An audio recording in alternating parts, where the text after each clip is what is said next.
Bonjour à tous les amis, bienvenue sur la chaîne Sam Agriculteur Indépendant et Sam c'est moi. Alors cette fois on est sur le terrain pour la deuxième partie consacrée aux apports azotés, à la nutrition azotée en général. Si dans la première partie tranquillement au chaud on a vu les différentes formes d'azote qui existent dans la nature mais aussi celles que nous achetons nous en tant qu'agriculteurs pour nourrir nos plantes, on va voir dans cette seconde partie un petit peu les outils de mesure que nous avons à notre disposition, puisque cet après-midi, je vais faire mes reliquats azotés, qui sont une mesure de ce qui reste dans le sol à ce moment-là, à l'instant T. On ne sait pas d'ailleurs si c'est disponible ou pas, mais c'est ce dont nous allons parler dans cette vidéo, puisque les nitrates, c'est très important. Alors si ça vous intéresse, on est parti!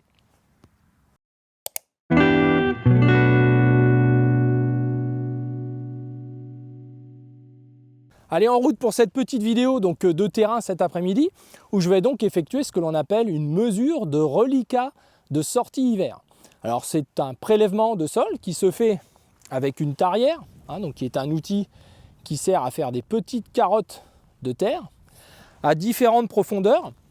Alors la réglementation nous impose à faire ce prélèvement jusqu'à l'enracinement, c'est-à-dire jusqu'à la profondeur estimée ou observée d'enracinement, donc par tronçon de 30 cm, ce qu'on appelle des horizons, de 0 à 30 cm pour un premier prélèvement, de 30 à 60 pour un second, et éventuellement un troisième prélèvement de 60 à 90 cm.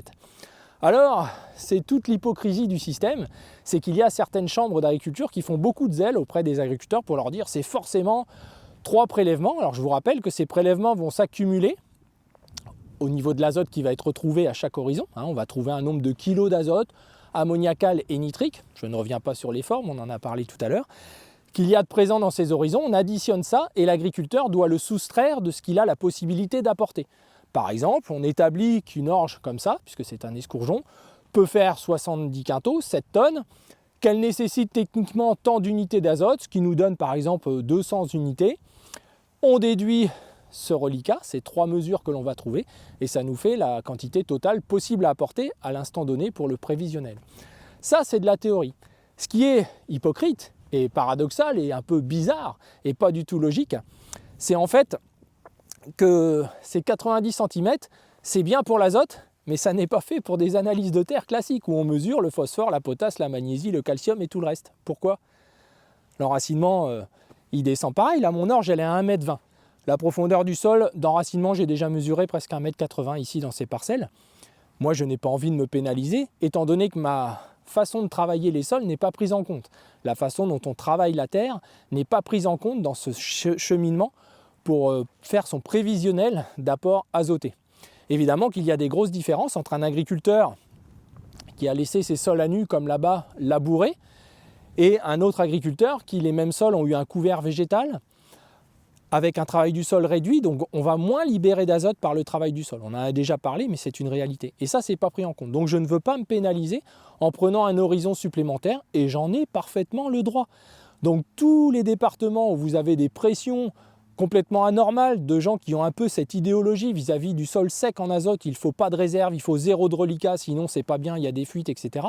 C'est un mensonge. C'est quelque chose vraiment à faire attention, car il faut vous garder un petit volant d'azote dans vos sols pour la constitution de la matière organique, pour le fonctionnement de votre sol. On ne peut pas avoir des sols secs. Et on l'a bien vu, puisque avec les colzas aujourd'hui, il y a la réglementation qui a évolué vers une mise à disposition d'azote pour aider au démarrage des plantes, car on était allé trop loin, et dans certains types de sols, on est déjà allé trop loin. Dans certains sols calcaires, les doses d'azote autorisées aujourd'hui ne correspondent pas à la réalité. Alors ça, c'est un des outils, le reliquat azoté. Donc là, moi, je fais 2 prélèvements, je mélange dans un seau, je fais une dizaine de prélèvements comme ça, par horizon. Je mélange tout ça, on met ça dans un petit sachet et on envoie ça à un laboratoire. On a la réponse dans 15 jours, 3 semaines. On aura déjà fait notre premier rapport. Alors, ce qui est important aussi, c'est de regarder, bien sûr, l'état structurel de vos parcelles, voir si ça respire bien, etc. C'est autant de tranquillité que ça vous apporte sur le fait que de décaler cet apport, qui est souvent le moins valable de tous les apports azotés, c'est pas un souci, on va amener un produit qui dans 24-48 heures va fonctionner. On annonce dans 2 jours là, des quantités d'eau assez importantes. Évidemment que c'est un petit peu idiot quelque part d'apporter son azote en sachant cela aujourd'hui. Il y a déjà des agriculteurs qui ont pris 60 mm sans le savoir au préalable. C'est dommage d'essayer de tenter le diable en recommençant. Cette azote-là, il faut essayer de la garder le plus longtemps dans le système, qu'elle soit bien valorisée par nos plantes. Donc vous voyez le différentiel entre les enracinements pour les reliquats, les mesures et les enracinements à 25 cm pour des analyses de terre, puisque c'est la norme, c'est 25 cm de prélèvement pour une analyse de terre. On ne voit pas du tout pourquoi, puisque les racines descendent bien plus profondément. Le deuxième type de mesure, c'est des mesures aériennes qui sont faites où on mesure en fait la photosynthèse de la parcelle. On peut en faire même des cartographies. Et il y a un raisonnement qui est de dire que partout où il y a une réflectance moins forte, il faut mettre plus d'azote que dans les parties où c'est déjà plus fort. Alors le problème, c'est que ça peut être lié à plein de zones. Je prends un exemple, des zones qui seraient humides. Alors là, je n'ai pas d'exemple à vous montrer, c'est assez homogène, mais il peut y avoir des parcelles où on aperçoit les drains. Je vous en montrerai peut-être, je ferai une vidéo sur cette histoire-là du bouchage des drains. Et on s'aperçoit qu'évidemment, la cartographie va être liée plutôt à l'excès d'humidité qui ne rend pas disponible l'azote, comme on l'a vu dans la première partie. Donc le modèle n'est pas vraiment bon. Et en plus, ça ne se superpose pas, parce qu'on peut aller beaucoup plus loin pour ces cartographies-là. Nous, on n'est pas trop partisans de ça, même si ça peut paraître des petites économies. Le système coûte déjà tellement cher, que ce soit la cartographie, la modulation, l'appareillage, etc., qu'on se rend compte que le retour pour l'agriculteur est quand même un peu difficile à obtenir.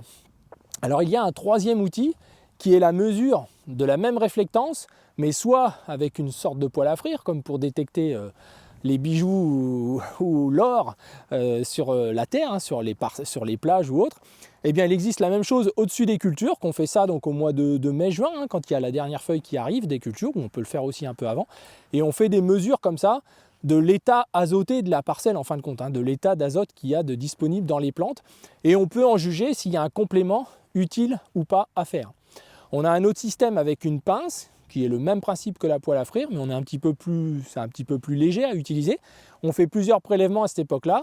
Ça nous donne des chiffres à chaque fois qu'on pince la feuille avec la pince, et on rentre ça dans un logiciel où, selon les variétés, ça nous donne une ouverture réglementaire d'apporter ou pas de l'engrais azoté.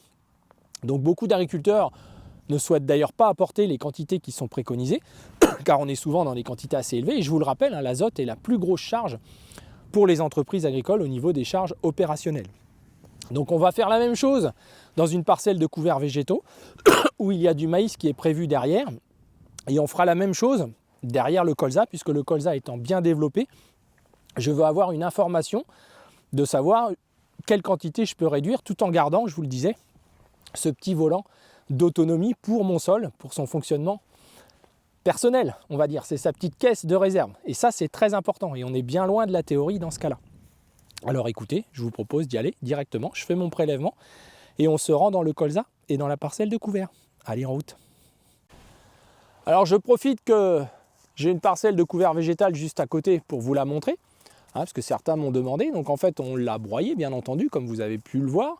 Et on a fait le glyphosate une quinzaine de jours après. Donc là, ça doit faire 15 jours qu'il a été fait. Donc il y a évidemment, vu la dose utilisée, hein, des plantes qui ne vont pas mourir, mais ça c'est pas très grave puisqu'on risque de faire un léger mulching et puis on finira le travail par le désherbage de la culture suivante. Donc ça c'est pas du tout problématique. L'idée c'était de nettoyer surtout les graminées. Alors je vais faire dans cette parcelle-là une mesure de reliquat azoté de sortie hiver, vraiment à titre informatif, hein, c'est souvent des mesures qu'on ne peut pas en tirer grande information, mais au moins essayer de se limiter, puisque au fond, d'apporter de l'azote ou d'apporter des produits oxydes, ça participe à consommer la matière organique. C'est très très important de le dire. Donc si on rentre dans un schéma de construction de matière organique, il faut essayer de gérer l'azote au plus juste, hein, sans se pénaliser non plus. C'est-à-dire qu'il ne faut pas aller trop vite. Certains vendeurs de rêves expliquent que plus le sol est vivant, plus on peut réduire l'azote, mais le font souvent faire bien trop tôt. Il faut au moins une vingtaine d'années pour espérer des économies azotées. C'est le cas du colza qu'on a vu tout à l'heure, qui pousse régulièrement. Il y a plus de 25 ans que ça n'est pas labouré. On voit que en effet, il n'est pas en manque, donc on va décaler le premier apport, mais aussi limiter la quantité totale. Ça, c'est important, mais on ne va pas trop la réduire non plus pour ne pas se pénaliser la suite derrière le colza. L'évolution des résidus du colza, la future culture qu'on va mettre, etc. C'est très très important. Il faut garder un volant, entre guillemets, d'auto-fertilité, en sachant que le recyclage de tout l'azote, tout le phosphore, rappelez-vous, plus de 300 unités de potasse aussi qui ont été recyclées, plus de 60 de phosphore, ne vont pas revenir comme ça par miracle. C'est quelque chose que l'on met en réserve. Vous voyez, donc c'est ce compromis-là qu'il faut faire. Vous avez bien vu aussi que la gestion azotée aujourd'hui ne tient pas compte de la façon dont vous travaillez le sol. Entre un laboureur et quelqu'un qui ne laboure pas, entre quelqu'un en semi-direct, sous couvert, etc. Ça change beaucoup de choses dans la gestion azotée. Et on n'a pas d'outils qui prennent en compte cette mesure-là. Donc soyez vigilants avec ça. Le premier rapport des hivers doux, où finalement on constate que nos plantes poussent régulièrement parce que le sol est bien aéré, on n'a pas besoin d'être si précoce que ça, surtout avec des produits de qualité comme des ammonitrates. Alors, c'est important de dire que les formes nitrates sont les seules absorbables, ça vous le savez, mais ils ont aussi besoin d'une aide qui est le soufre. Alors que vont faire les agriculteurs qui ont mis tout le soufre au premier rapport azoté? Où est-il parti le soufre? Il est encore plus lessivable que le nitrate.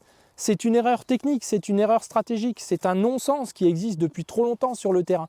Et une année comme ça nous le rappelle. C'est-à-dire lorsqu'il pleut beaucoup, que les gens sont précipités parce que leurs plantes ne poussant pas, ils se sont dit je vais donner un coup de boost, un petit peu comme si c'était un bouton on-off. Mais l'engrais, ça ne marche pas comme ça. Et le soufre, du coup, si tout a été mis au premier rapport, risque de poser problème par la suite. D'autant qu'on a eu un hiver humide qui a déjà lessivé beaucoup de soufre. Donc c'est très très important pour nous, le fractionnement du soufre est vital, permet d'en réduire la quantité totale, je vous le rappelle, donc de limiter la consommation de la matière organique. Ça c'est important.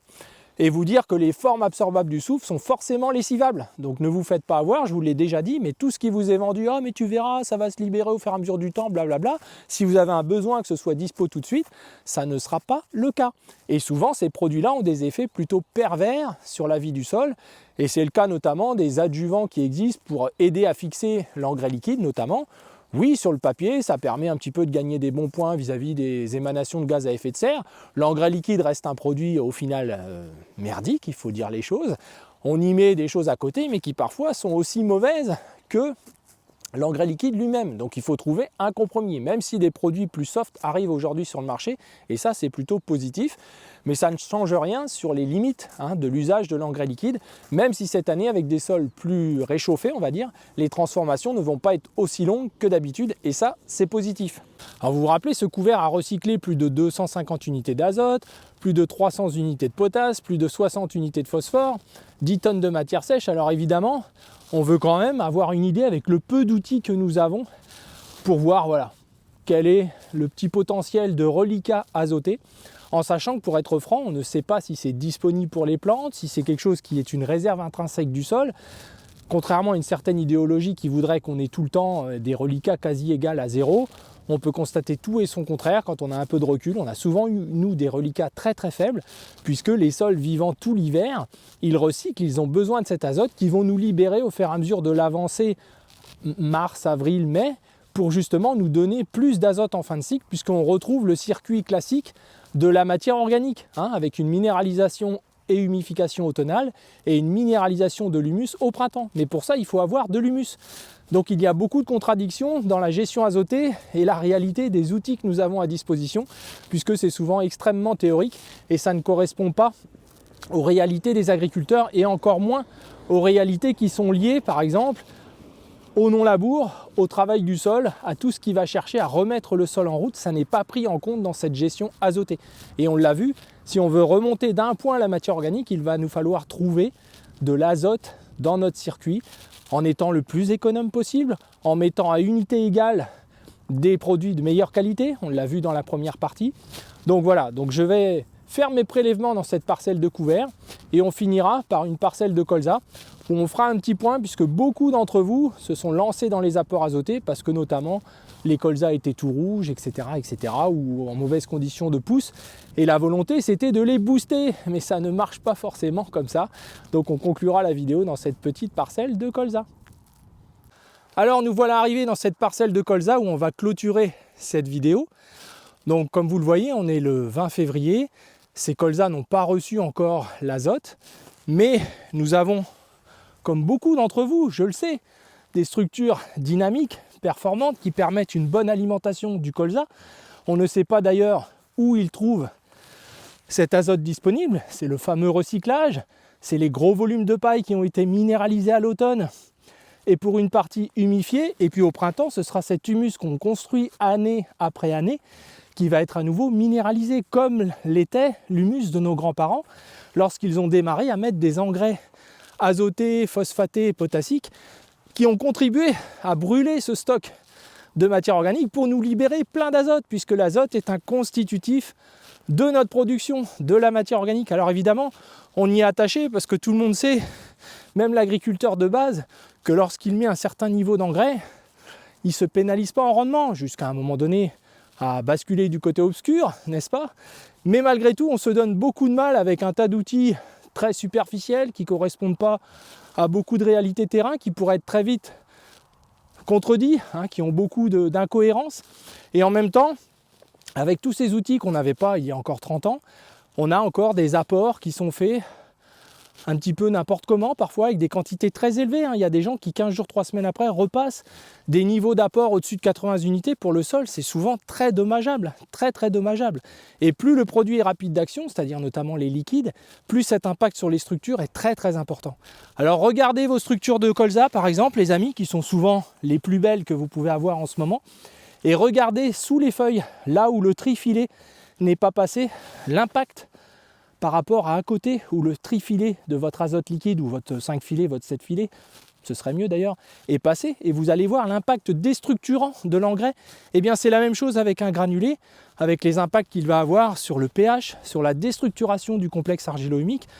Bref, j'ai essayé dans ces 2 vidéos de vous dire que c'était pas anodin et qu'il fallait pas se faire rigoler avec l'engrais comme ça, tout en février, tout est terminé, puis on passe à la suite. Quand on a déjà des sols qui baignent dans l'eau avec des cultures qui parfois ne se nourrissent pas bien. Alors pour tous ceux qui à l'inverse ont des sols dynamiques avec des cultures qui poussent bien, eh bien justement ne vous précipitez pas, ça vous permet de faire un report d'azote ultérieur. Quand on voit des agriculteurs en 2024 passer 4 fois, 5 fois, diviser les apports, c'est se donner un mal fou pour rien. Il n'y a pas ou peu de fuite au printemps, c'est important de le dire, sauf si le sol est fermé, étouffé et ne fonctionne pas bien. Voilà les amis, alors sur ce, je vous souhaite à tous une bonne fin de semaine, un bon week-end. Pensez à liker cette vidéo, pensez à la partager et n'oubliez pas de vous abonner. À bientôt les amis.